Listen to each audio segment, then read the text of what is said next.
This is the CMF Phone 1 and you can change its design. It is easily repairable and you can even expand the memory. And the software is stunning. And all of that costs just under 200 euros. How is this even possible? And can I recommend it? Well, to find out, I used it as my primary private smartphone and here's my review. CMF is a sub-brand of Nothing. That's the company with the transparent in-ears and LEDs on smartphones. CMF is a term used by product designers and it stands for Color Material Finish. And you can clearly see that in the smartphone. It looks a bit handmade with large visible screws, plastic that reminds me of hand tools, and there even is a small screwdriver which you can use to loosen the back and replace it with another one out of 4 colors. And I do think they all look very cool. But that's not all. You can also screw in accessories at the bottom, like this little stand or a strap or a wallet that holds onto a magnetic plate, which is simply MagSafe like the iPhone, which means you can use all of the accessories here too, just no wireless charging. But I have to say, especially the strap to wear around the neck, I found it really handy and even stylish. People have complimented me and asked me which phone that is. I mean, how often can you say that when you're using a 200 euro phone? The whole system with the screws and the design in general somehow reminds me of IKEA. A simple idea, well implemented. No crazy mechanism, just 5 screws. And you don't even need a case. If your phone falls down, you can just buy another bag. There are also plans to release more accessories in the future. However, there are 2 areas of the design that clearly show the savings that have been made. First, there's only one mono speaker, and second, the vibration motor is a bit cheap. The CMF Phone 1 is relatively large and also looks and also feels large. This is due to the angular shape and the 6.7-inch display. It is OLED, has a Full HD Plus resolution and 120 Hz. The peak brightness is 2000 nits and the typical brightness is 700 nits. If you are overwhelmed by all these numbers, don't worry, they only mean one thing. This screen is very good and I loved looking at it. It's a great screen. It's almost as good as in high-end smartphones, and I would even prefer this screen over the iPhone 15 Plus screen, which is 5 times more expensive and has only half the display refresh rate. Seriously, this is a really nice display. I enjoyed looking at it and I can't say anything negative about it. Well, of course not nothing. I'm me after all. The bezels are not the thinnest nor symmetrical, but for the price I think that's fine. And there's a thin silver ring around the selfie camera, which makes it unnecessarily conspicuous. The device is powered by a MediaTek 7300 processor with 8GB of RAM and 128GB of internal memory that can be quickly expanded with a microSD card. Up to 2TB is no problem. Performance is on par with the Nothing Phone 2A, and that device costs 330 euros. And of course, it's not the same performance as in a high-end smartphone, but I was surprised on how fast and smooth this device runs. Most of the time I don't even think about the fact that this is just a $200 smartphone. I use this phone just like I would use any other phone and it was no problem. It was completely fine, the performance was great. Most of the time I was not even thinking about the price, but sometimes there were some stutters, some loading times. They reminded me of the price, but it was not too bad.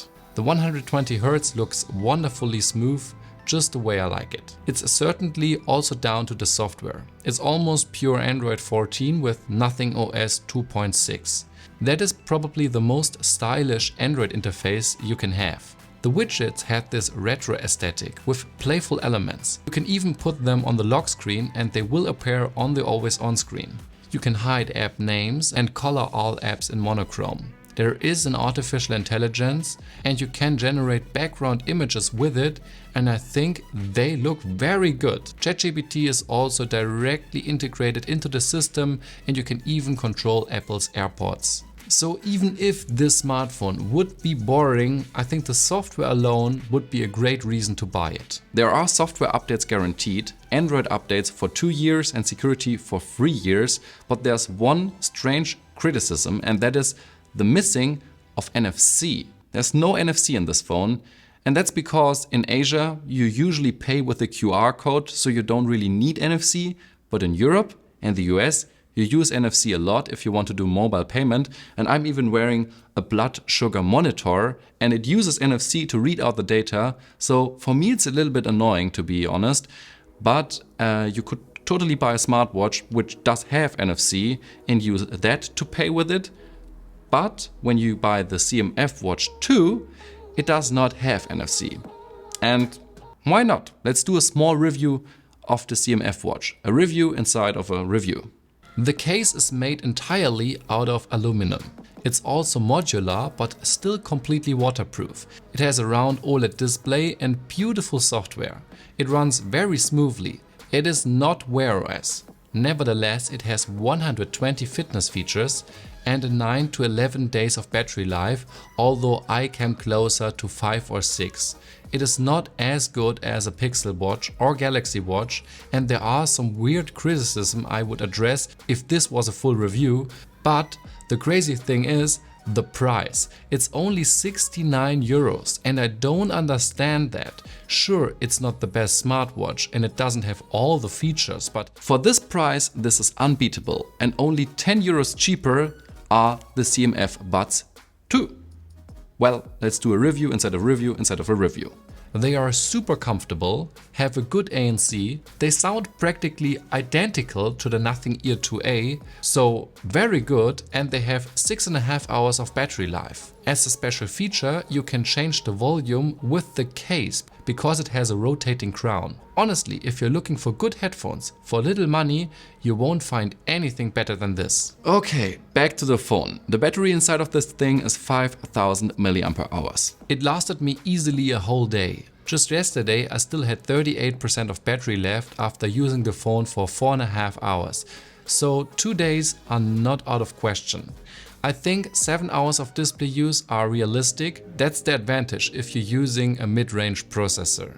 If you remove the bag, you can see the battery and it says you shouldn't remove it, but you totally could, and way easier than with any other smartphone except maybe the Fairphone. And I think, yeah, let's give him a hand for that. That's great. And you may think that this device is not waterproof because of it, but it is, even without the cover, splash proof. It has an IP52 certification. Okay, I've talked about pretty much everything except the camera, and you might want to correct me and say, no Kilian, it's cameras. But no, I have to disappoint you, it's just one. The second one is a depth sensor and it's only used for portraits, so it's pretty useless. But the main camera has 50 megapixel and a relatively good sensor, but although my expectations are not astronomically high, yeah, I was not too happy. That's the point where you notice the price the most. For simple snapshots during the day, it's fine. The saturation is a bit too high and the contrast is always a little bit off. Sharpness though is fine. When it gets darker, the pictures can get a bit dead. That's because there is no OIS and the Nothing Phone 2A does a much better job at it. It's a similar story with selfies. They are not really bad, but they are not good either. I don't know what to expect from a 200 euro smartphone, but at the end it's pretty much what you have to expect. Conclusion. I was telling you all the time that this phone is 200 euros. Well, it's not. Only if you're pre-ordering it. Actually, it's 239 euros for 128 gigabytes of storage. But I would totally suggest buying the higher end model with 256 gigabytes of storage because it's only 30 euros more. And then you maybe want a colorful cover. So you have to pay 35 euros more, and maybe you want the leash, which is 25 euros as well. So at the end you are at 330 euros, which is conveniently exactly the price of the Nothing Phone 2A, and it is for sure the better smartphone. Better screen, better cameras, the LEDs on the back.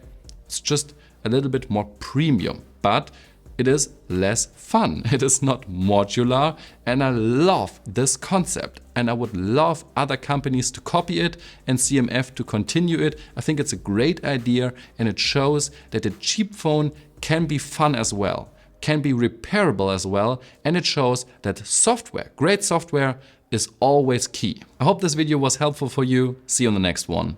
Bye.